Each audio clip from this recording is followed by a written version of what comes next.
तो हेलो प्यारे बच्चों, आप सभी का बिहार क्लासेस की हिंदी की दुनिया में स्वागत है। उम्मीद करते हैं कि आप सभी बहुत अच्छे होंगे और एग्जाम की तैयारी में बहुत अच्छे से लगे होंगे। तो चलिए हम लोग आज लेके आए हैं करेस कोर्स का छठा क्लास। करेस कोर्स का छठा क्लास में चैप्टर 6 में दिया हुआ है, क्या दिया हुआ है? बिहारी की दोहे। बिहारी के क्या है? एक दोहे हैं। ये हमारा जो सिलेबस है ना, जो 10th का जो नन हिंदी का जो सिलेबस है, इसमें सिर्फ एक ही दोहे दिए हुए हैं, वो भी किसके दोहे हैं? बिहारी की दोहे हैं। क्या है? बिहारी की दोहे। ये क्या है? बिहारी की दोहे। पार्ट कितना है? 6। ठीक है। इसकी विधा क्या है? विधा यानी अगर बोलिएगा कि इसकी विधा क्या है, तो इसकी विधा है क्या? कविता। क्या है? कविता। यानी ये क्या है? दोहे है। ठीक है। तो ठीक है, बिना किसी देरी के चलिए हम लोग क्लास को स्टार्ट करते हैं। देखिए, कवि परिचय। जो ये इस बिहारी के दोहे कविता को लिखे हैं ना, कौन लिखे हैं? कवि का नाम है क्या? बिहारी लाल। बिहारी के दोहे को किसने लिखे हैं? बिहारी लाल ने लिखे हैं। ठीक है। तो कवि का नाम क्या है? बिहारी लाल। ये किस काल के कवि थे? जो ये बिहारी लाल है ना, ये किस काल के कवि थे? ये रीति काल के महान कवि थे। किस काल के कवि थे? ये रीति काल के महान कवि थे। ठीक है। और इसकी प्रसिद्ध रचना क्या क्या है? इसकी जो प्रसिद्ध रचनाएं हैं ना, इसकी रचनाएं क्या क्या है, चलिए जानते हैं। इसकी रचनाएं हैं बिहारी सतसई। इसकी प्रसिद्ध रचना क्या है? बिहारी सतसई। इसमें इसने लगभग कितनी? 700 दोहे हैं। जो ये बिहारी सतसई है ना, इसमें लगभग कितने हैं? 700 दोहे हैं। कितने हैं? 700 दोहे हैं। ठीक है। लेखन शैली, इसकी लेखन शैली कैसी है?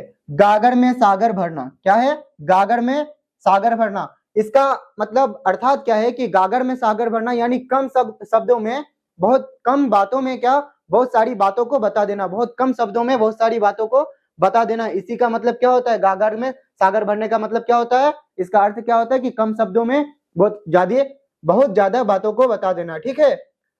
अगर आपके क्वेश्चन में आएगा कि बिहारी की सतसई जो है, इसमें लगभग कितने दोहे हैं? क्या है? कितने दोहे हैं? क्या है? दोहे कितने हैं? तो आप क्या लिखोगे? 700 दोहे हैं। क्या है? 700 दोहे हैं। कितनी है? 700 दोहे हैं। ठीक है। अब देखिए, इसका मुख्य विषय क्या है? इस बिहारी की दोहे में जो मुख्य विषय है ना, ये मुख्य विषय क्या है? क्या है? प्रेम यानी क्या है? श्रृंगार। प्रेम यानी श्रृंगार, भक्ति और नीति। इसकी मुख्य दोहे कितनी हैं?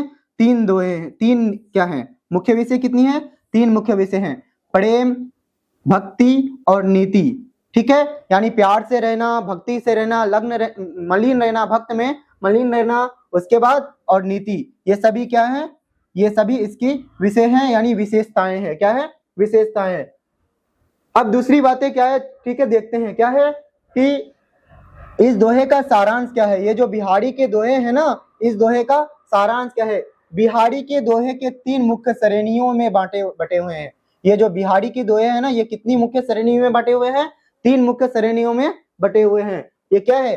भक्ति, नीति और क्या है? श्रृंगार। श्रृंगार का मतलब क्या होता है? प्रेम। प्रेम यानी प्यार। क्या? प्रेम यानी प्यार। कितनी है? भक्ति, नीति, श्रृंगार, यानी प्रेम यानी प्यार। अब दूसरा क्या है? इस पाठ में संकलित दोहों का सरल अर्थ नीचे दिया गया है। ये देखिए, सच्चे मन की भक्ति। यानी भक्ति का मतलब क्या होता है? सच्चे मन की भक्ति। भक्ति क्या? अगर किसी काम को करते हैं तो क्या सच्चे मन से करना चाहिए। क्या करना चाहिए? सच्चे मन से। बिहारी दिखावे का विरोध करते हैं, यानी दिखावे का नहीं करना चाहिए। अब जैसे एक बार मैंने पिछली कक्षा में भी बताया था कि अगर कोई क्या बनता है? साधु बनता है। क्या बनता है? संत साधु बनता है। क्या बनता है? संत साधु बनता है। तो संत साधु किसे कहते हैं? सच्चा संत साधु किसे कहते हैं? क्या जो सिर्फ साधु का वस्त्र धारण कर ले और जो माथे पे तिलक या टीका लगा दे, वही सिर्फ साधु कहलाते हैं? नहीं, साधु वही कहलाते हैं जिसका क्या? जिसका मन क्या हो? पवित्र हो। जिसका मन क्या हो? पवित्र हो, वो क्या? सच्चा साधु कहलाता है। सच्चा साधु कौन कहलाता है? जिसका मन पवित्र हो। ठीक है। तो इसी तरह से क्या है, कवि कहते हैं कि सच्चे मन की भक्ति, यानी इस दोहे में 3 जो बातें दी हुई है ना, 3 क्या है? भक्ति, नीति और श्रृंगार यानी प्रेम। तो भक्ति में क्या आता है कि सच्चे मन की भक्ति होनी चाहिए। भक्ति क्या? सच्चे मन की भक्ति होनी चाहिए। कवि कहते हैं कि केवल माला जपने, माथे पर तिलक लगाने या राम नामी ओढ़ने, यानी माथे पर तिलक लगाने और माला पहनने, यानी माला पहनने और माला जपने कि जप नाम करते रहे, ये सब बातों से क्या? सच्चे भक्ति नहीं होती है। सच्चा भक्ति उसे कहते हैं जो अपनी मन से करे, ठीक है, सच्चे मन से करे। कोई काम नहीं बनता भगवान क्या रामानंदी ओढ़ने से कोई काम नहीं बनता, भगवान बाहरी दिखावे से नहीं, भगवान जो है ना बाहरी दिखावे से नहीं बल्कि सच्चे मन की भक्ति से प्रसन्न होते हैं। प्रसन्न का मतलब क्या होता है? प्रसन्न, इसका मतलब क्या होता है? खुशी। क्या होते हैं? खुशी होते हैं, ठीक है। यानी जो आप अगर आप भगवान को प्रसन्न करना चाहेंगे तो क्या, अगर चढ़ावा चढ़ा दिए यानी मतलब और दूसरा क्या टीका लगा दिए, माला जप लिए और मन सच्चा है ही नहीं, मन पवित्र है ही नहीं, तो क्या भगवान खुश हो जाएगा? भगवान प्रसन्न हो जाएगा? नहीं, भगवान तब खुश होता है जब आप सच्चे मन से उस काम को करते हैं। उस काम को तो करना चाहिए लेकिन किस मन से? सच्चे मन से करेंगे तभी भगवान खुश होते हैं, ठीक है। अब देखिए इस जो दोहा है ना, इसकी मुख्य पंक्ति क्या है? जप माला छापा तिलक सरे, क्या है? जप माला छापा तिलक सरे, ना एको कामू, मन कांचे नाचे बिरथा, मन कांचे नाचे बिरथा, सांचे राचे रामू। इसका अर्थ क्या है? देखिए पहली बात, आपका क्वेश्चन में आपको एक मेन पॉइंट बताते हैं कि जब भी आपका ऑब्जेक्टिव क्वेश्चन में ये वाला ऐसा है कि ये इसके जैसा इस बिहारी के दोहे में बहुत सारी लाइन है ना, पंक्तियां, इस ऐसी पंक्तियां हैं यानी कठिन कठिन पंक्तियां हैं जो आप इसका मतलब समझे? बताइए आप लोग इसका मतलब समझे? नहीं समझे ना, जिसका मतलब आपको समझ में नहीं आया और ऐसी पंक्तियां दिया हुआ हो और कहेगा कि इसका लेखक कौन है, इस पंक्ति किस पाठ की विधा से है, यानी ये पाठ इसकी इस जो ये पंक्ति दिया हुआ है ना, ये लिखने वाले कौन है, तो सीधा मार दोगे क्या? बिहारी। क्या मार दोगे? बिहारी मार दोगे, क्योंकि जहां भी देखिएगा ऐसा कठिन वाला ये लाइन तो क्या मार दीजिएगा? बिहारी को मार दीजिएगा, ठीक है। यानी बिहारी ही इन सब ऐसी पंक्तियों को लिखते हैं। तो देखिए इसका अर्थ जान लेते हैं। जप माला छापा तिलक सरे, ना एको कामू, मन कांचे नाचे बिरथा, सांचे रांचे रामू। यानी इसका मतलब क्या होता है? यानी जप माला तिलक लगाने से और ऐसी चढ़ावा चढ़ाने से सिर्फ क्या सच्चे साधु नहीं बनते हैं, यानी कोई काम का चीज नहीं है, यानी भगवान खुश नहीं होते हैं। भगवान किससे खुश होते हैं? भगवान किससे खुश होते हैं? भगवान उससे खुश होते हैं यानी सच्चे, क्या है दिया हुआ है, मन कांचे नाचे बिरथा, सांचे राचे रामू। यानी सच्चे मन की बात से ही क्या रामू यानी भगवान खुश होते हैं। सच्चे मन की बातों से ही भगवान खुश रहते हैं, सच्चे मन की भक्ति से ही क्या भगवान खुश होते हैं, ठीक है। अब देखिए सुख और दुख में समान रहना चाहिए। अब देखिए जैसे जब मेरे पास दुख है तो जब बोलोगे या अल्लाह क्या हो गया, या भगवान क्या हो गया, यानी भगवान और अल्लाह को याद करने लगते हैं जब दुखी में होते हैं, और जब सुख में रहते हैं तो उस टाइम क्या भगवान और अल्लाह को याद नहीं करना चाहिए? भगवान और अल्लाह को क्या सुख और दुख में दोनों समय याद करना चाहिए। तो सच्चा भक्ति क्या, सच्चा भक्ति सुख और दुख में हमेशा क्या करते हैं? भगवान को अल्लाह को याद करते हैं। जो ना सच्चा भक्ति नहीं होता है, सच्चा भक्ति नहीं होता है, वो सिर्फ दुख में याद करते हैं। किसमें? दुख में भगवान को याद करते हैं, अल्लाह को याद करते हैं, सुख में नहीं करते हैं, ठीक है। तो सच्चा भक्ति बनने के लिए सुख दुख दोनों में क्या करना चाहिए? भगवान को याद करना चाहिए। इंसान का स्वभाव है कि वह दुख में बहुत रोता है। वह इंसान का स्वभाव क्या है? जब दुख आता है तो बहुत रोता है दुख के समय, और क्या करता है? भगवान को याद करता है, लंबी सांसें लेता है, और सुख में क्या करता है? भगवान को भूल जाता है। दुख में क्या करता है? जप नाम करने लगता है, जप माला करता है, और दूसरा क्या है? चढ़ावा चढ़ाता है, भगवान को याद करता है, अल्लाह को याद करता है। और जब सुख में रहता है तो उस टाइम क्या भगवान को क्या भूल जाते हैं। तो वो क्या सच्चा भक्त कहलाएगा? नहीं। अब दूसरा देखे, बिहारी जी कहते हैं, ये जो बिहारी लिखे हैं ना, बिहारी जी क्या कहते हैं कि दुख में घबराओ मत और सुख में भगवान को भूलो मत। यानी जब आपका अगर दुख हो तो दुख में घबराओ मत, भगवान को याद रखो और भगवान पर भरोसा रखो कि सब ठीक होगा। और सुख में भी क्या भगवान को भूलो मत, सुख में भी भगवान को भूलो मत। यही याद रखो कि जो है मेरे पास, जो है सब क्या है? भगवान की देन है, ठीक है। मुख्य पंक्ति, इस बिहारी के दोहे के जो मुख्य पंक्ति है ना, देखिए, दीर्घ सांस ना लेहूं दुख, सुख साई ही ना भूली। यानी दीर्घ सांस यानी लंबी लंबी सांसें लेते हो, किसमें? दुखी में। दुख में लंबी लंबी सांसें लेते हो, भगवान को याद करते हो, और सुख साही ना ही भूलो, ना भूली। यानी मतलब सुख में क्या साई, यानी साई ही, यानी मतलब भगवान को भूल जाओगे, नहीं भूलना चाहिए भगवान को, सुख में नहीं भूलना चाहिए, दुख में भी याद करना चाहिए और सुख में भी याद करना चाहिए। चलिए दूसरा देखते हैं, क्या है? विनम्रता ही महान है। क्या? विनम्रता ही महान है। जो ये विनम्रता दिया हुआ ना, इसका अर्थ क्या होता है? विनम्रता यानी अपने दिल में नम्रता रखना, दयालु भाव रखना, अपने दिल में क्या दयालु भाव रखना। कैसा भाव? दयालु भाव रखना। ठीक है, अपने दिल में दयालु भाव रखना, इसी को क्या कहते हैं?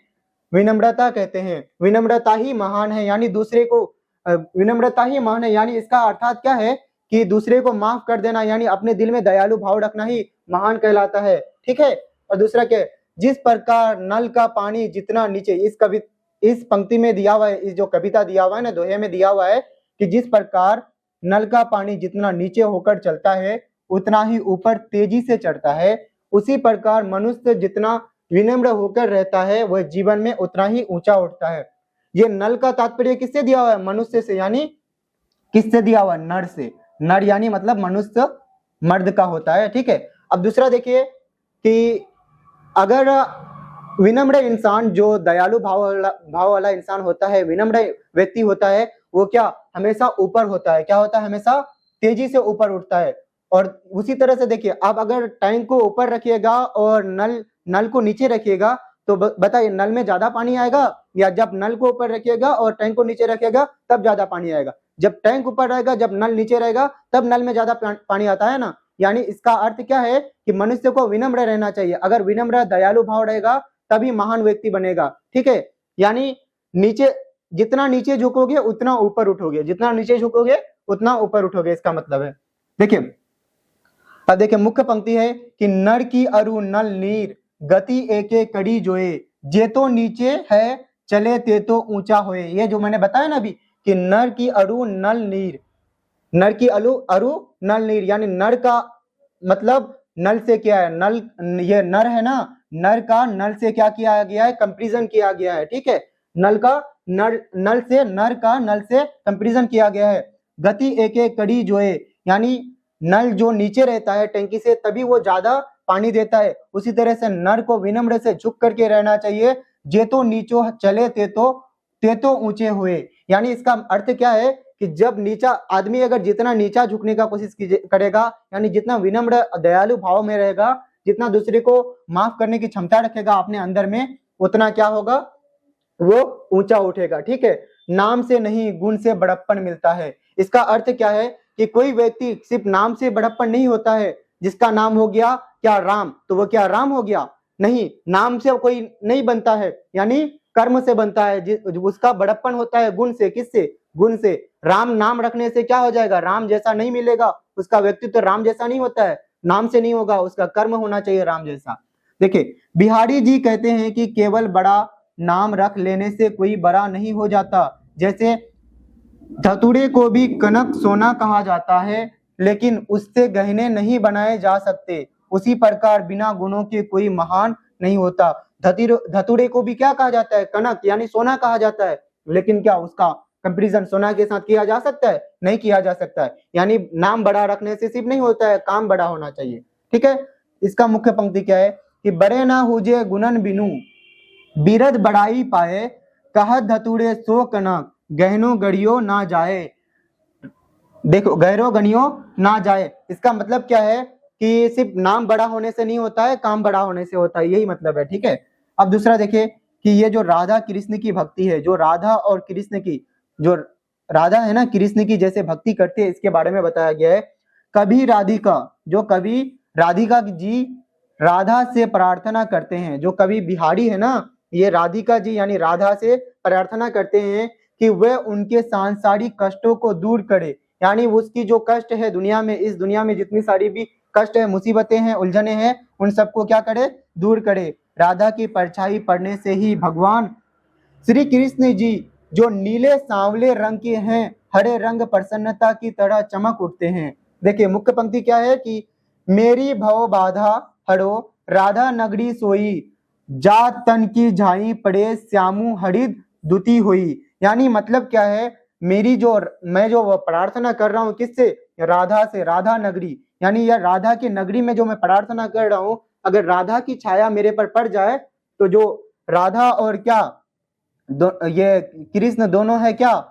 दोनों एक जैसे है ना, तो राधा और कृष्ण क्या है? अर्धांगिनी है दोनों एक दूसरे के। तो दूसरा क्या हो जाएगा? देखिए, राधा नगरी सोई, यानी अगर राधा की मेरे अंदर अगर परछाई पड़ जाएगी तो जा तन झाई पड़े श्यामू हरित दूती हुए। श्यामू का मतलब क्या होता है? राम। श्यामू से यह तात्पर्य क्या है? राम, ठीक है। यानी अगर राधा की छाया अगर मुझ पर पड़ जाएगी तो ये राम की भी छाया, श्री कृष्ण की भी, सॉरी इसका श्यामू का राम नहीं होता है, श्यामू का क्या होता है, श्री कृष्ण होता है। क्या होता है, श्री कृष्ण, ठीक है। तो अगर राधा की छाया मुझ पर पड़ जाएगी तो श्री कृष्ण का भी छाया मुझ पर पड़ जाएगी, इसका मतलब यही है, ठीक है। अब देखिए दूसरा क्या है, परीक्षा के लिए कुछ क्या है, परीक्षा के लिए कुछ मुख्य बिंदु है। जैसे आप अगर एग्जाम देने के लिए जाइएगा तो आपके लिए ये याद रखना जरूरी है, अगर आपका इस चैप्टर से कुछ भी आए तो ये आना जरूरी है, ठीक है। अब देखिए ये जो शब्द मुहावरा है, ये जो शब्द दिया हुआ है ना इसका मुहावरा, और यहाँ पे अर्थ है, यहाँ पे अर्थ है, इधर शब्द दिया हुआ है, इधर अर्थ दिया हुआ है। दूसरा देखिए, गागर में सागर, गागर में सागर का मतलब क्या होता है, यानी कम बात में कम शब्दों में अधिक बातों को बता देना। क्या है, कम शब्दों में अधिक बात कहना बिहारी की विशेषता है, ठीक है। यानी ये जो बिहारी है ना, बिहारी की विशेषता क्या है कि अपनी दोहे में वो जो अपनी दोहे में देखिए, देख सकते हैं ना कि वो अपनी दोहे में कम शब्द है, कितना है, एक लाइन का है ही, एक पंक्ति है, लेकिन बहुत अधिक बातों को बता देता है। यानी बिहारी का ये क्या विशेषता क्या है, बिहारी जी की विशेषता क्या है कि ये कम शब्दों में बहुत अधिक बातों को बता देते हैं, ठीक है। अब दूसरा देखिए, भवबाधा यानी सांसारिक कष्ट, भवबाधा यानी सांसारिक कष्ट, यानी दुनिया का कष्ट, जितनी सारी दुनिया में कष्ट है ना, इसका मतलब होता है भवबाधा का मतलब होता है सांसारिक कष्ट। अब देखिए कनक, कनक का मतलब क्या होता है, कनक का अर्थ क्या होता है, इसके दो अर्थ होते हैं, कनक के दो अर्थ होते हैं, एक होता है सोना, दूसरा होता है धतूरा। एक क्या होता है, एक सोना होता है और दूसरा क्या होता है, धतूरा होता है। अब बताइए धतूरा और सोना में कोई कंपैरिजन है क्या, धतूरा कनक का अर्थ क्या होता है, धतूरा भी होता है सोना भी होता है, क्या धतूरा का नाम कनक रखने से क्या यह सोना के बराबर हो सकता है, नहीं हो सकता है। यानी नाम बड़ा रहने से नहीं होगा, काम भी बड़ा होना चाहिए। सोना चमकता है, क्या धतूरा उतना चमकता है, नहीं चमकता है ना। अब दूसरा क्या है, नर, नर का अर्थ क्या होता है, मनुष्य, नर का अर्थ क्या होता है, मनुष्य, मनुष्य यानी नर यानी होता है क्या, पुरुष, पुरुष मनुष्य क्या होता है, पुरुष मनुष्य, क्या मतलब, नर का अर्थ होता है मनुष्य, ठीक है।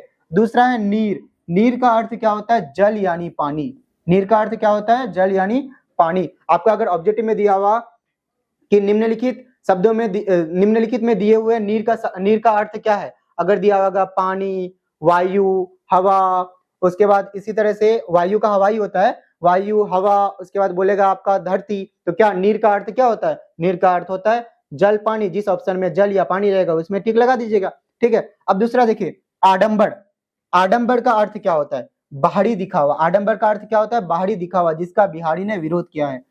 आडंबर यानी किसी के अंदर क्या आडंबर नहीं होनी चाहिए, यानी बाहरी दिखावा नहीं होनी चाहिए, बाहरी दिखावा जिसका क्या बिहारी विरोध करते हैं। आप लोग विरोध नहीं करते हैं, हम विरोध नहीं करते हैं, यानी बाहरी दिखावा सबको विरोध करता है। यानी किसी के अंदर बाहरी दिखावा नहीं होना चाहिए, सच्चा मन से करना चाहिए, कोई भी काम हो तो सच्चा मन से करना चाहिए, ठीक है। देखिए अगला अगला क्या है, देखिए प्यारे बच्चों, ये पाठ का जो संदेश है ना, ये जो पाठ है बिहारी की दोहे क्या है, एक कविता है ना, इसकी विधा क्या है, कविता। तो इसका संदेश क्या है, देखिए इसका संदेश क्या है, ये पाठ हमें सिखाता है कि ये पाठ हमें क्या सिखाता है, बताइए, बताइए आप कमेंट बॉक्स में आप लोग की यह पाठ हमें क्या सिखाता है। यह पाठ हमें जीवन में विनम्र बने सिखाता है, यानी जीवन में हमेशा अपनी जिंदगी में क्या होना चाहिए, विनम्र होना चाहिए, यानी दयालु भाव रहना चाहिए अपने अंदर में, किसी को माफ करने की क्षमता होनी चाहिए अपने अंदर में, ठीक है। दिखावे की भक्ति से बचे, यानी आडंबर से बचे, दिखावे की भक्ति से बचे, यानी तिलक लगा दिए, जप माला किए, चढ़ावा चढ़ा दिए, ये सब चीज से नहीं, ये सब चीज से क्या बचे, यानी सच्चे मन से भक्ति करे, कुछ भी भक्ति करे तो सच्चे मन से करे, बाहरी दिखावे से बचे, ठीक है।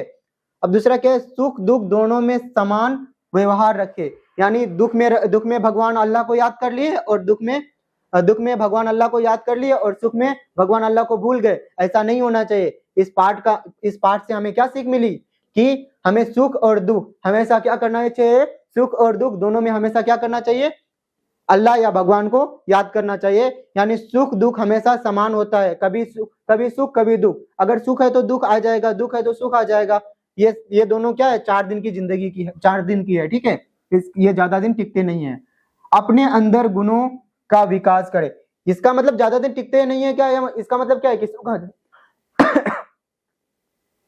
इसका मतलब क्या है कि सुख ज्यादा दिन नहीं टिकते हैं, इसका मतलब ये है कि सुख अगर मेहनत का हो ना, मेहनत से अगर आप सुख प्राप्त किए हैं तो यही ज्यादा दिन टिकते हैं। अगर आप दिखावे यानी तो कहते नहीं है कि चीटिंग करके अगर सुख प्राप्त कर लिए तो इसका क्या अर्थ है, यह हमेशा के लिए नहीं टिकते हैं। जैसे एग्जाम्पल में आप लोग अगर मैट्रिक बोर्ड में एग्जाम देने के लिए गए, आपका परीक्षा प्रश्न में आया कुछ, आपको नहीं आता है, उसका चीटिंग करके बना लिए और आपका आ गया 400 प्लस, 400 प्लस, 450 प्लस, ऐसा नंबर आ गया और आपको आता कुछ नहीं है। चीटिंग करके कोई फायदा नहीं है, बिना चीटिंग करके बनाइए। चीटिंग तो कर लोगे आज, बाद में जो आपको पढ़ने की जरूरत पड़ेगी, आगे जो पढ़िएगा तो उसमें अगर आपको कुछ बनाना आएगा ही नहीं तो क्या फायदा है। चीटिंग करके कोई फायदा नहीं होता है। यानी क्या करना चाहिए, हमेशा मेहनत से करना चाहिए। मेहनत का फल हमेशा मीठा होता है। ये सुने भी होंगे आप लोग कि मेहनत से कोई चीज हासिल करने से वो जल्दी खत्म नहीं होता है, ठीक है, उसका नष्ट होना मुश्किल होता है। अब दूसरा देखिए, अपने अंदर गुणों का विकास करे, केवल नाम के पीछे ना भागे। यानी ये मत कहिए कि मेरा नाम तो राम है, मैं राम जैसा हूं, नहीं, बल्कि अपने अंदर ऐसे गुण, आपका नाम अगर राम नहीं भी है ना, आपका नाम अगर राम नहीं भी है, तब भी आप क्या, राम जैसा व्यवहार करें, राम जैसा बनने की कोशिश करें, अपने अंदर विकास लाएं। क्या लाएं? अपने अंदर विकास लाएं। अपने अंदर विकास लाने से ही आप राम जैसा बनिएगा। किसके जैसा? राम जैसा बनिएगा। ऐसा नहीं है कि आपका नाम अगर राम है तो आप राम है, ठीक है। यानी नाम के पीछे मत भागिए, अपने विकास के पीछे भागिए, ठीक है। अब दूसरा देखिए क्या है। अब परीक्षा के लिए कुछ महत्वपूर्ण प्रश्न लेके आए हैं जो सब्जेक्टिव टाइप है। देखिए क्या है, बिहारी के बारे में कहा जाता है कि उन्हें गागर में सागर भरा, उन्हें गागर में सागर भरा है। इसका क्या अर्थ है? गागर में सागर भरने का क्या अर्थ है, यही पूछा है। देखिए, गागर में सागर भरना एक मुहावरा है। क्या है? एक मुहावरा है, जिसका अर्थ है कि कम शब्दों में बहुत अधिक बहुत बड़ी बात कहना। कभी बिहारी ने अपने छोटे छोटे दोहों में, जो बिहारी की दोहे पढ़िएगा ना, अपनी अभी मैंने कुछ पंक्ति पढ़ी भी, तो जो बिहारी की दोहे पढ़िएगा तो इसके कम कम शब्दों में, बहुत कम लाइन में, बहुत कम पंक्ति में बहुत अधिक बातों को बता दिया है। भक्ति और प्रेम की बहुत गहरी और विशाल बातें कही है। जो ये बिहारी के दोहे है ना, इसमें भक्ति, प्रेम और नीति में बहुत गहरी बातों को और विशाल बातें बताई है, ठीक है। उन्हें दो पंक्तियों के दोहे में अर्थ की गहराई अपार होती है। बिहारी की दोहे में दो पंक्ति एक साथ जो होते हैं ना, इन दो पंक्ति में क्या होता है, इतनी अपार बातें दी हुई होती है ना, इतना गहराई दिया हुआ होता है कि मत पूछिए, ठीक है। वह दो ही पंक्ति में बहुत अधिक से अधिक बातों को बता जाते हैं, बहुत बड़ी बड़ी बातों को बता देते हैं। और देखिए, इसलिए कहा जाता है कि उन्हें अपनी रचना बिहारी सतसई के माध्यम से गागर छोटे घड़े में सागर भर देता है। यानी छोटी सी गागर में, छोटी सी घड़िया में क्या बहुत अधिक, या बोलते नहीं, छोटी सी घड़िया में बहुत अधिक पानी भर गया है, तो उसका मतलब क्या होता है कि गागर में सागर भरना। एक छोटी सी दो लाइनों में वो बहुत अधिक बातों को बता देते हैं, ठीक है। देखिए अगला क्वेश्चन, देखिए प्यारे बच्चों, दूसरा क्वेश्चन क्या है कि बड़े ना हुजे गुणन बिनु, बड़े ना हुजे गुणन बिनु, बिरद बढ़ाई पाए। इस पंक्ति का भाव स्पष्ट करते हुए बताए कि कवि ने इसके लिए क्या उदाहरण दिया है। ये जो बड़े ना हुजे गुणन बिनु बिरद बढ़ाई पाए, इसका अर्थ क्या है बताइए। इस पंक्ति का भाव है कि केवल बड़ा नाम रख लेने से या झूठी प्रशंसा पाने से कोई व्यक्ति सच में महान नहीं बन जाता है। यानी केवल बड़ा नाम रखने से, झूठी प्रशंसा पाने से कोई व्यक्ति सच में महान नहीं बन जाता है, बल्कि क्या होता है, महान बनने के लिए गुणों का होना जरूरी है। आपके पास अगर गुण नहीं है, जैसे एग्जाम्पल, आपके पास अगर कोई ऐसा स्किल का सर्टिफिकेट है, क्या है, कोई ऐसा स्किल का सर्टिफिकेट है, आपको नौकरी उस सर्टिफिकेट के बेस पर मिल गया, उस सर्टिफिकेट के बेस पर आपको नौकरी मिल गया, ठीक है। लेकिन आप क्या किए, आप उस स्किल को सही से जानते ही नहीं है, आपके अंदर उस स्किल का गुण ही नहीं है, तो क्या आप उस काम को कर पाइएगा? बस 2 दिन जाइएगा, 2 दिन काम में जाइएगा, उसके बाद आपको उस काम से निकाल दिया जाएगा। यानी आप अगर प्रशंसा पा गए, यानी नाम पा गए कि मेरे पास इस स्किल का सर्टिफिकेट है, लेकिन आप काम में जाइएगा ना, तो काम को देखते हुए आपको काम में नहीं रखा जाएगा, ठीक है। अब दूसरा देखिए, इसका उदाहरण क्या है कि कवि ने कनक का उदाहरण दिया है। किसका? कनक का अर्थ क्या होता है? सोना। क्या होता है? सोना। और एक अर्थ क्या होता है? धतूरा। क्या होता है? धतूरा, ठीक है। इसका उदाहरण दिया है कि कनक का अर्थ सोना भी होता है और क्या होता है? धतूरा भी। धतूरे को भी लोग कनक कहते हैं, और लेकिन उसे गहने नहीं बनाए जा सकते। धतूरे की भी क्या कहते हैं? कनक कहते हैं, लेकिन उससे गहने बनाए जा सकते हैं? धतूरे से गहने बनाए जा सकते हैं? नहीं बनाए जा सकते। गहने बनाए जा सकते हैं? नहीं बनाए जा सकते हैं।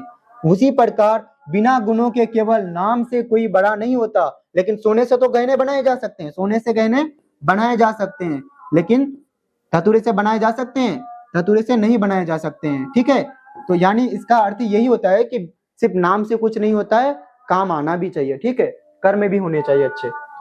अब देखिए प्यारे बच्चों, क्या है कि नर की अरु नल नीर की गति एके कड़ी जोए, दोहे का भावार्थ क्या है? मैंने अभी इस दोहे का भावार्थ इसका अर्थ बताया। देखिए क्या है, इस दोहे में बिहारी जी ने मनुष्य और नल के पानी की तुलना की है, मनुष्य और नल की तुलना की है। ठीक है, एक दूसरे में। देखिए वह कहते हैं कि नल का पानी जितना नीचे होकर दबाव के साथ चलता है, यानी नल का पानी जितना नीचे होकर दबाव के साथ चलता है वह उतनी ही तेजी से ऊपर चढ़ता है। ठीक है, ठीक उसी प्रकार मनुष्य जितना विनम्र होकर आचरण रहता है। ठीक है, यानी आचरण रहता है, इसका अर्थ क्या है कि विनम्र दयालु भाव होकर क्षमा करने की शक्ति होता है, झुक करके रहता है, आचरण रहता है यानी झुक करके रहता है, उसका व्यक्तित्व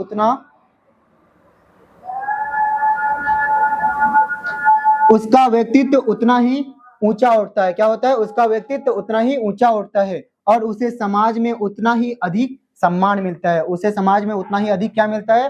सम्मान मिलता है। यानी विनम्रता ही बड़प्पन की सीढ़ी है। क्या है? विनम्रता ही बड़प्पन की सीढ़ी है। ठीक है, जैसे मैंने कहा कि कोई आदमी अगर क्या करे, आदमी अगर अपने इसको नीचे में रखे, अपने आप को झुका करके रखे और दूसरे को माफ करने की क्षमता रखे अपने अंदर में और अपने दिल में विनम्रता दयालु भाव रखे, तो वही आदमी क्या ऊंची मकाम पा सकता है, यानी बड़प्पन की सीढ़ी पा सकता है, यानी ऊंचा मकाम हासिल कर सकता है। ठीक है, अगला क्वेश्चन देखते हैं प्यारे बच्चों। अगला क्वेश्चन में दिया हुआ है कि कवि ने बाहरी आडंबर यानी दिखावा, यानी बाहरी दिखावा को व्यर्थ क्यों बताया है? जब माला छापा तिलक के आधार पर उत्तर दे। कवि ने बाहरी आडंबर, बाहरी दिखावा को क्यों व्यर्थ बताया है? इसका अर्थ जप माला छापा तिलक के आधार पर बताने बोला है। देखिए कवि बिहारी कहते हैं कि हाथ में माला जपना, हाथ में क्या? माला जपने से, जपनाम जपनाम, हे भगवान, हे अल्लाह, ये सब करने से नहीं होगा, बल्कि दिल में भी होनी चाहिए। ठीक है, वो सब कीजिए लेकिन सच्चे मन से करना चाहिए। ठीक है, माथे का तिलक लगाना, राम नामी ओढ़ना, माथे में तिलक लगाना, राम नामी ओढ़ना, ये सब बाहरी दिखावे हैं। ये सब क्या है? बाहरी दिखावे हैं।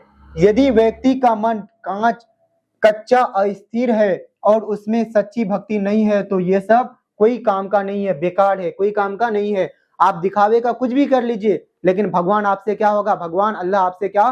खुश प्रसन्न नहीं होगा। ठीक है, लेकिन ईश्वर राम दिखावे से नहीं बल्कि सच्चे मन की भक्ति से प्रसन्न होता है। आप सच्चे मन से जो कीजिएगा ना, उसी से क्या? ईश्वर भगवान अल्लाह क्या होते हैं? प्रसन्न होते हैं। साचे राचे रामू, यानी सच्चे मन से ही क्या? श्री कृष्ण, रामू का इसमें दिया हुआ है कि इसका अर्थ क्या होता है? श्री कृष्ण खुश होते हैं। ठीक है, इसलिए कवि ने पाखंड को छोड़कर सच्चे मन से ईश्वर को याद करने की सलाह दी है। यानी क्या? आप पाखंडी को याद कीजिएगा नहीं ना, आप किसको याद कीजिएगा? सच्चे मन से ईश्वर को याद कीजिएगा। ठीक है, अब देखिए अगला क्वेश्चन क्या है। देखिए प्यारे बच्चों, मेरी भव बाधा हरो राधा नगरी सोई, दोहे का अर्थ, ये जो दोहा दिया हुआ है ना, इस पंक्ति, ये जो पंक्ति दिया हुआ है, इसका अर्थ क्या है कि यानी ये बिहारी सतसई का पहला दोहा है। ये बिहारी सतसई का क्या है? पहला दोहा है।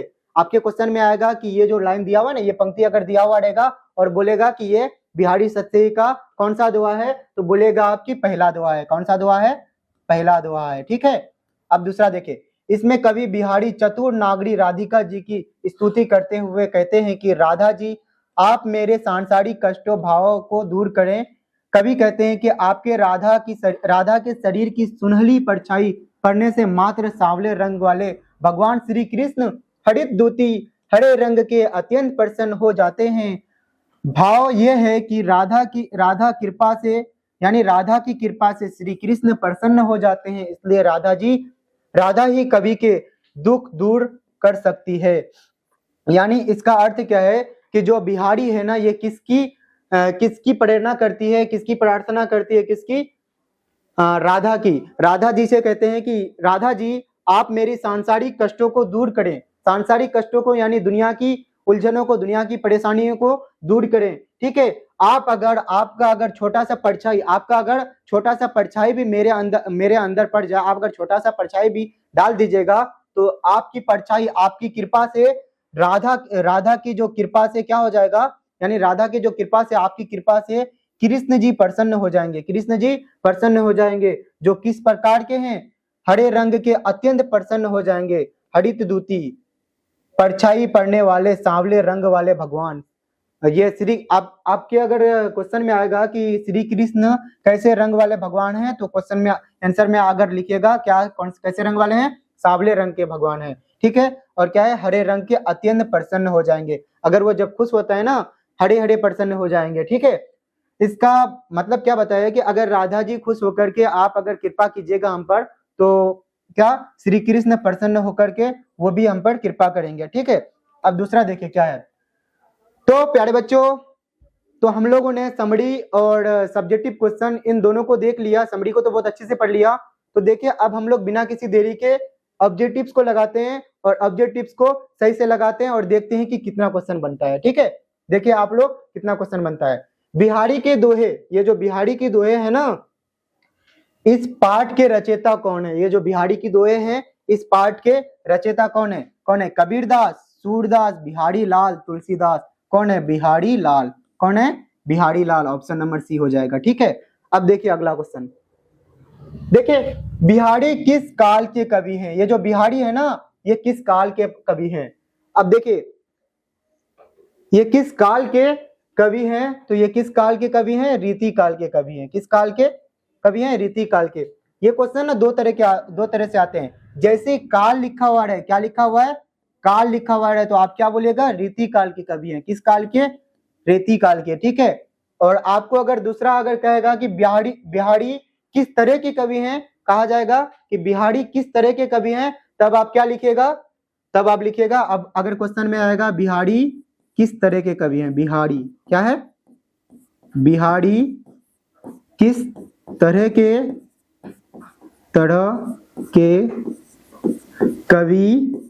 कवि हैं, बिहारी किस तरह के कवि हैं। अगर आपका ये क्वेश्चन रह जाए कि बिहारी किस तरह के कवि हैं, जैसे आ जाएगा किस तरह से, किस काल नहीं है। अगर काल नहीं आए तो काल आएगा तो क्या लिखोगे? रीति काल के कवि हैं। अगर जैसे आएगा किस तरह के कवि हैं, काल नहीं आए, तो क्या बोलोगे? श्रृंगार रस के कवि हैं। क्या?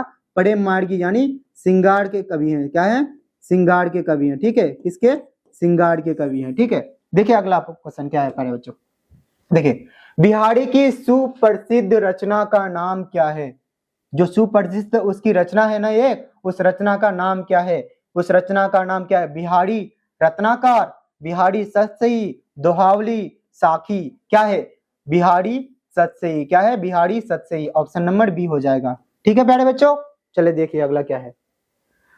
देखिए बिहारी सतसई में लगभग कितने दोहे हैं? कितने हैं? बिहारी सतसई में लगभग कितने दोहे हैं? मैंने बताया ना कितने दोहे हैं? 700 दोहे हैं। लगभग कितनी दोहे हैं? लगभग 700 दोहे हैं। कितने हैं? 700 दोहे हैं। क्या है? 700 दोहे। ठीक है, देखिए गागर में सागर भरना इस कवि की विशेषता है। किस कवि की? यानी कम बातों में, कम शब्दों में अधिक से अधिक, बहुत अधिक बातों को बता देना, ये किस कवि का, यानी कौन सा कवि का, कौन सी कवि की विशेषता है? किसकी विशेषता है? बिहारी जी की। किसकी? बिहारी जी की विशेषता है। किसकी? बिहारी जी की विशेषता है। ठीक है, अब देखिए अगला क्या है। बिहारी के दोहे किस किस श्रेणी के हैं? किस किस श्रेणी के हैं? ठीक है, भक्ति, नीति, श्रृंगार। मैंने बताया ना बिहारी की दोहे किस किस तरह के हैं? 3 तरह के हैं। कितने तरह के? 3 तरह के। कौन से? भक्ति, पहला क्या हो जाएगा? भक्ति। दूसरा क्या हो जाएगा? दूसरा हो जाएगा नीति। ठीक है, दूसरा क्या हो जाएगा? नीति। भक्ति से अर्थ क्या है? यानी सच्चे मन का भक्त होना चाहिए। कैसा? सच्चे मन से भक्ति करना चाहिए। दूसरा नीति। तीसरा क्या हो जाएगा? तीसरा हो जाएगा श्रृंगार। श्रृंगार क्या हो जाएगा? श्रृंगार। ठीक है, क्या हो जाएगा? श्रृंगार। इससे इसका अर्थ क्या है? प्रेम, प्रेम प्यार। क्या है? प्रेम प्यार। इस तरह के कवि हैं। इसमें किस किस श्रेणी के हैं? इसके भक्ति, नीति, श्रृंगार, तीनों तरह के हैं। कितने? तीनों तरह के हैं। तो क्या हो जाएगा? Option number D. ठीक है प्यारे बच्चों, चलिए देखिए अगला क्या है। मेरी भव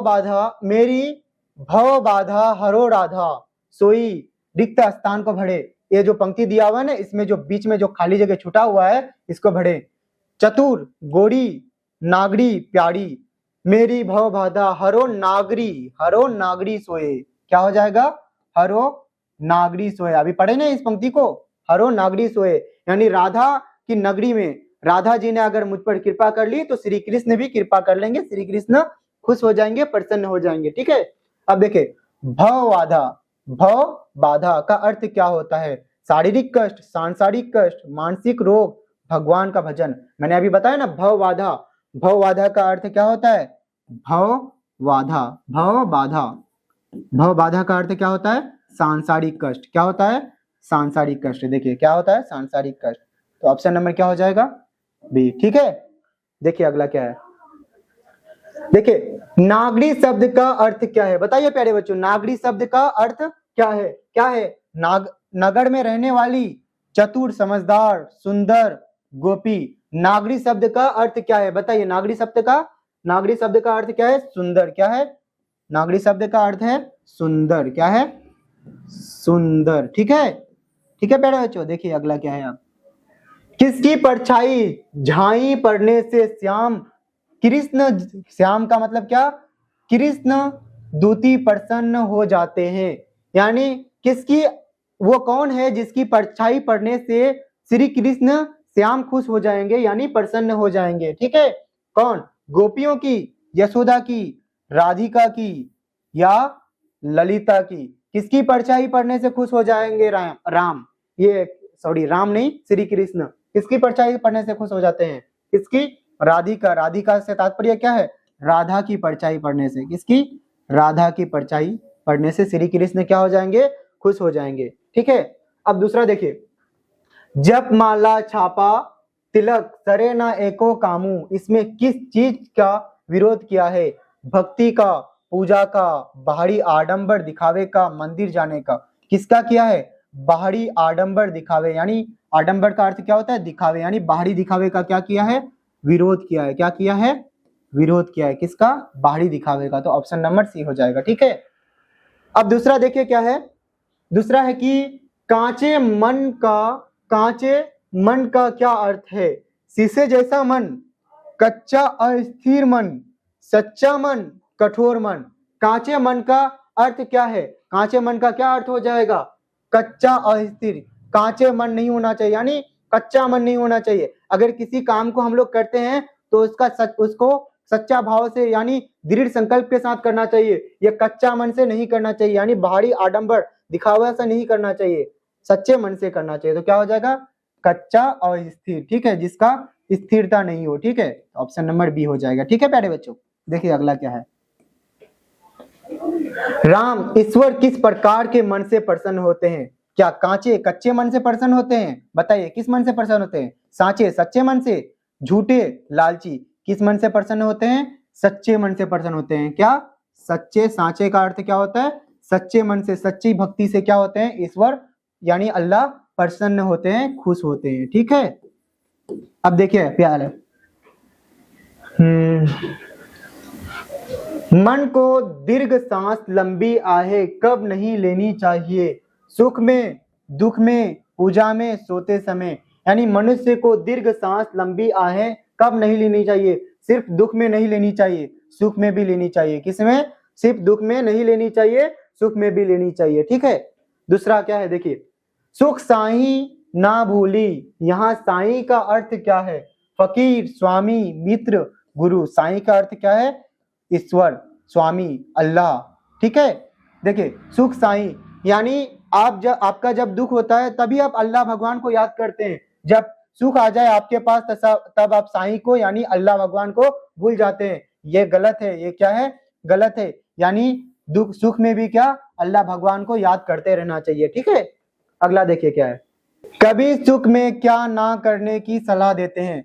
कभी क्या कहते हैं? क्या नहीं करना चाहिए? भगवान को भूलना नहीं चाहिए। सुख में भी भगवान को भूलना नहीं चाहिए, याद करते रहना चाहिए। ठीक है, अगला देखिए क्या है। नर की अरु नल नीर की गति एके कड़ी जोई, इसमें किसकी तुलना की गई है? यानी नर और किसकी तुलना की है? अरु नल, यानी नर और नल की तुलना की है। मनुष्य और जानवर की, मनुष्य और नल की तुलना की है। किसकी? मनुष्य और नर की तुलना की है, मनुष्य और नल की। यानी एक जो नल है, एक क्या है? नल है, और एक नर है। क्या है? एक नल है। किसका नल? पानी का नल, ठीक है। और दूसरा क्या है? एक नर है। नर यानी मनुष्य है, ठीक है। मनुष्य को किसके तरह रहना चाहिए? किसके तरह रहना चाहिए? नल के तरह रहना चाहिए। यानी नल टैंकी से, अपनी टैंकी से जितना नीचे रहता है उतना अधिक पानी देता है, उतना अधिक तेजी से पानी देता है। उसी तरह से मनुष्य भी जब अपने आप को जितना विनम्र, जितना दयालु भाव, जितना झुका करके रखता है, उतना अधिक क्या होता है? बड़ा होता है, उतना अधिक महान होता है, ठीक है। नल का पानी और मनुष्य जितना नीचे होकर चलते हैं वह उतना ही क्या होते हैं? ऊंचे होते हैं। क्या होते हैं? ऊंचे होते हैं, महान होते हैं, ठीक है। अब दूसरा देखिए क्या है, ये दोहा हमें क्या सिखाता है? ये जो दोहा दिया हुआ है ना, ये हमें क्या सिखाता है? स्वाभिमान, विनम्रता, कायरता, कठोरता। क्या सिखाता है? विनम्रता सिखाता है, यानी दयालु भाव अपने अंदर में लाना चाहिए, ठीक है। अब दूसरा देखिए, बड़े ना हुजे बिनु बिरद बड़ाई पाए, यानी बड़े हुजे, बड़े नाम से क्या? बड़े नाम से नहीं होता है कोई आदमी बड़ा, बड़े नाम से कोई आदमी बड़ा नहीं होता है। उसका क्या? गुण भी बड़ा होना चाहिए। क्या? गुण भी क्या होना चाहिए? बड़ा होना चाहिए, यानी गुणन भी बड़ा होना चाहिए। इस पंक्ति में क्या हो जाएगा? गुणन। गुणन का अर्थ होता है क्या? गुण, यानी बड़े ना हुजे। जब अगर गुणन उसके पास, यानी गुण उसके पास नहीं होगा तो क्या वो बड़ा हो जाएगा? सिर्फ नाम से बड़ा होता है? नहीं ना। देखिए अब क्या है, कनक शब्द के दो अर्थ क्या क्या हैं? सोना और चांदी, सोना और धतूरा, धतूरा और फूल, गेहूं और चावल। कनक शब्द का दो अर्थ क्या है? एक सोना है और दूसरा क्या है? धतूरा, ठीक है। ऑप्शन नंबर बी हो जाएगा। देखिए अब क्या है, धतूरे को कनक कहने पर भी उससे क्या नहीं गढ़ा जा सकता? उससे क्या? गहना नहीं गढ़ा जा सकता, गहना नहीं बन सकता, ठीक है। अब दूसरा देखिए क्या है कि बिहारी के अनुसार मनुष्य बड़ा कैसे बनता है? ये जो बिहारी है ना, इस दोहे को लिखे हैं, तो बिहारी ने इस दोहे को जिस तरह से लिखे हैं तो उसके अनुसार मनुष्य बड़ा कैसे बनता है? मनुष्य क्या? गुण से बड़ा बनता है। किससे? गुण से। ये सिफारिश, नाम, धन, दौलत से मनुष्य बड़ा नहीं बनता है। किससे बनता है? गुण से बनता है, ठीक है। अब देखिए, बीरत का क्या अर्थ है? बीरत का क्या अर्थ है? पेड़, यश, कीर्ति, बुराई, बादल। बीरत का क्या अर्थ है? बताइए, बीरत का अर्थ क्या है? बीरत का अर्थ है यश, यानी कोई आदमी बीरत, यश, कीर्ति प्राप्त तब करता है जब उसके अंदर क्या हो? गुणन हो। उसके अंदर क्या हो? गुणन हो। गुणन यानी गुण हो, तब कोई आदमी बीरत प्राप्त कर सकता है, यानी यश होता है, कीर्ति होता है उसमें तब। अब दूसरा देखिए क्या है, राधा जी के शरीर की झलक झाई कैसी है? कैसी है? काली, नीली, सुनहली, पीली, सफेद।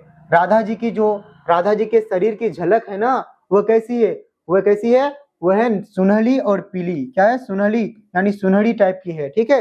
अब दूसरा देखिए क्या है, श्रृंगार, श्री कृष्ण, सॉरी क्या है, श्री कृष्ण का रंग कैसा है? क्या है? श्री कृष्ण का रंग गौर रंग वर्ण है, श्याम, सांवला, नीला, लाल या पीला। कैसा रंग है? श्याम, यानी श्री कृष्ण का रंग क्या है? सांवला और नीला रंग है, ठीक है। अब देखिए, सांवला नीला उसका रंग है, बताइए कि उसकी खुशी कैसा है? उसकी खुशी कैसा है? उसकी खुशी हरा है। क्या है? हरा है। मन कांचे नाचे बिरथा, में बिरथा का अर्थ क्या है? बेकार, नाचना, घूमना, बूढ़ा। क्या है? बेकार, यानी कच्चा मन बेकार है, कच्चा मन से कोई भक्ति करना क्या है? बेकार है, ठीक है। अब दूसरा देखिए क्या है, सांचे राचे रामू का अर्थ क्या है? राम सच बोलते हैं, सच्चे मन से ही राम ईश्वर मिलते हैं, राम वन में गए हैं, राम सुंदर हैं। क्या होता है? राम का क्या है? सांचे राचे रामू का अर्थ क्या है? इसका अर्थ है सच्चे मन से राम यानी ईश्वर मिलते हैं, ठीक है। अब दूसरा देखिए क्या है, दूसरा है कि बिहारी किस प्रकार के कवि माने जाते हैं? किस प्रकार के? श्रृंगारी, मुख्य रूप से क्या? श्रृंगारी को कवि माने जाते हैं। श्रृंगारी यानी प्रेम मार्गी के कवि माने जाते हैं। कैसे? प्रेम मार्गी के, ठीक है। यानी ये प्रेम करना सिखाता है। क्या करना सिखाता है? प्रेम करना सिखाता है, प्यार करना सिखाता है, एक दूसरे से प्यार से रहना चाहिए, यही सिखाता है बिहारी। ठीक है। दीर्घ शब्द का विलोम क्या होता है? बड़ा, लघु, छोटा, विशाल, मोटा। दीर्घ शब्द का विलोम, विलोम का अर्थ क्या होता है? उल्टा। विलोम का अर्थ क्या होता है? उल्टा। तो दीर्घ शब्द का विलोम क्या होता है? लघु, छोटा, यानी दीर्घ का अर्थ है अगर बड़ा तो दूसरा क्या हो जाएगा उसका? छोटा। छोटा का होता है लघु। ठीक है। अब दूसरा देखिए क्या है। सरेना एको कामू का अर्थ क्या है? एक ही काम, एक भी काम नहीं होता, सारे काम हो जाते हैं, काम बिगड़ जाता है, काम शुरू।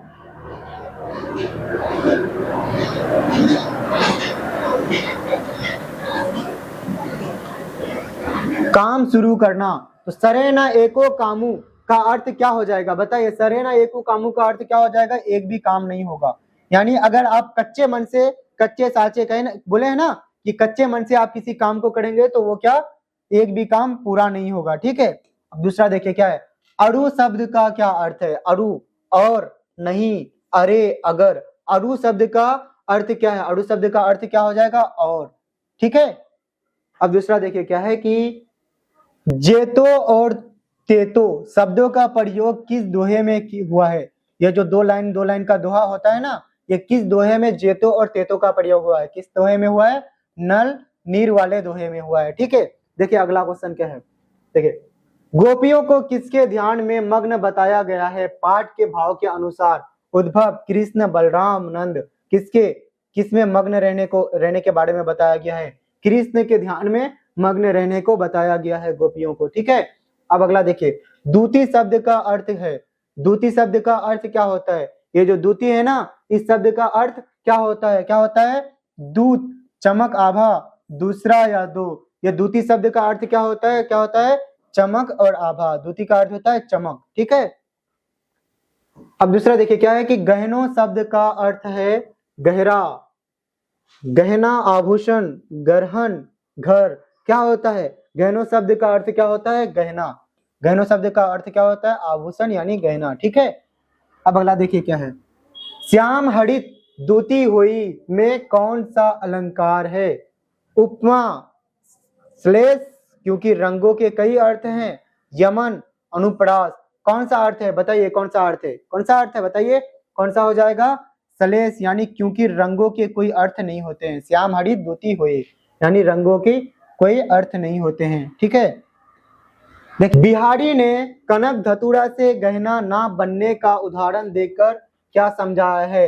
नाम बड़ा होने से गुण नहीं आते, सोना महंगा है, धतूरा जहरीला है, गहरे नहीं पहनने चाहिए, गहने नहीं पहनने चाहिए। क्या होता है? नाम बड़ा होने से गुण नहीं होता, यानी अगर सोना का कनक का अर्थ क्या है? सोना और धतूरा दोनों है, लेकिन धतूरा कनक का नाम होने से नहीं होगा, वो उसका गुण भी होना चाहिए। वो गुण किस में है? सोना में उसका गुण है। सोना से गहने बनते हैं, धतूरा से बनते हैं? नहीं बनते हैं। ठीक है। तो नाम बड़ा होने से गुण नहीं आते हैं, ये कनक और धतूरा इसके बारे में बताया गया है। ठीक है। बिहारी के दोहे किस भाषा में रचे गए हैं? ये जो बिहारी जी है ना, इसके दोहे किस भाषा में? अवधी, ब्रिज भाषा में, खड़ी बोली, मैथिली। ये जो बिहारी है ये किस भाषा में है? बताइए किस भाषा में? किस भाषा में है? ब्रिज भाषा में है। किस भाषा में? ब्रिज भाषा। ठीक है। किस भाषा में है? ब्रिज भाषा। ठीक है। अब दूसरा देखिए क्या है। इही और उही जैसे शब्दों का प्रयोग किस काल की कविता में अधिक होता है? किस काल की? रीतिकाल की कविता, रीतिकाल की कवि में अधिक होता है इन शब्दों का प्रयोग, इही और उही। ठीक है। किस काल की कवि में? रीतिकाल की। क्या हो जाएगा? Option number B. क्या हो जाएगा? Option number B. तो ठीक है प्यारे बच्चों, ये प्रश्न अंतिम प्रश्न था। क्या था? अंतिम प्रश्न था। तो ठीक है प्यारे बच्चों, आप लोग सच्चे मन से और लगनशील से पढ़ाई कीजिए और मेहनत कीजिए। उम्मीद करते हैं कि आप लोग बहुत अच्छे नंबर लाएंगे और अपनी जिंदगी में सफलता कायम करेंगे और अपनी जिंदगी में अच्छे मुकाम हासिल करेंगे। तो ठीक है प्यारे बच्चों, आप लोगों से लेते हैं हम अलविदा। जय हिंद, जय भारत, जय बिहार। ठीक है।